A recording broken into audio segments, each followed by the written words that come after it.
itu dipastikan direalisasikan selama 5 tahun yang mendatang. Nah, bagaimana merealisasikan janji-janji kampanye tersebut? Tentu di sini bagaimana membangun komunikasi atau membangun relasi antara pemerintahan dengan legislatif. Nah, di sini menjadi persoalan karena apa?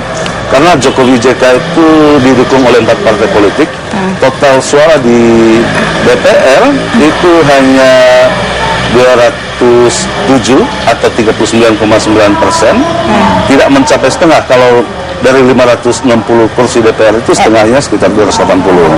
Nah, bagaimana memastikan seluruh program ini harus bisa terrealisasi di Dewan? Karena apa? Ada menurut Undang-Undang Dasar maupun sejumlah undang-undang lainnya, ada sejumlah program atau ada sejumlah jabatan tertentu yang ditetapkan oleh Presiden meminta persetujuan DPR. Di sini nanti menjadi persoalan. Selain itu juga anggaran juga pasti. Betul. Karena itu kita menggagas bagaimana membangun koalisi terbatas, artinya tidak kekecilan, tidak kebesaran koalisinya. Kalau koalisi itu kekecilan, tentu sistem pemerintahan presidensial itu yang terjadi itu presidennya yang sial. Karena apa? Karena program-program presiden itu tidak bisa berjalan baik di DPR.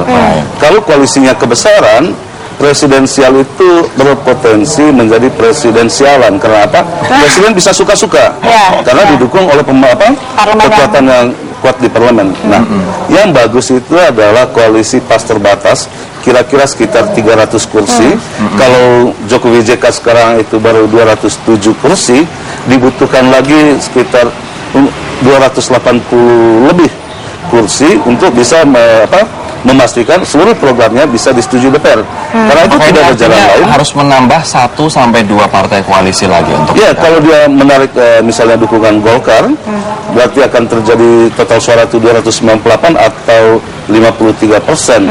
Kalau Golkar bisa bergabung dengan Jokowi JK, tentu aman. Tetapi kalau hanya Demokrat, belum sampai setengah. Harus ada tambahan satu partai lagi.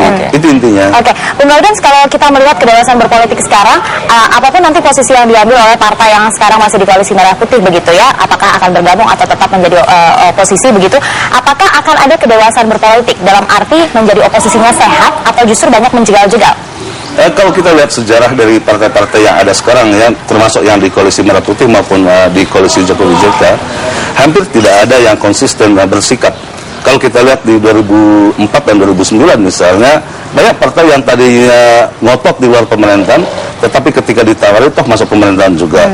Situasi Jokowi JK sekarang persis situasi SBY JK di 2004. Karena ketika itu modal politiknya sekitar 7%. Karena itu di parlemen pun terjadi tarik ulur, sampai pada akhirnya Golkar ditarik masuk ke dalam koalisi sehingga baru aman gitu. Saya kira tidak walaupun sekarang dinyatakan tetap ngotot berada di luar pemerintahan, tetapi kan ini politik yang tidak ada kawan abadi, yang ada itu kepentingan abadi. Yang kita khawatirkan, Vina dan juga Bang Boden, adalah apabila nanti partai-partai oposisi asal opos saja, semua kebijakan ditolak tanpa mempertimbangkan ini demi kepentingan masyarakat. Nah, bagaimanakah rakyat harus mengawasi agar parlemen juga mementingkan kepentingan rakyat, bukan hanya asal opos saja? Kita nanti akan membahasnya saat lagi, tetaplah bersama kami.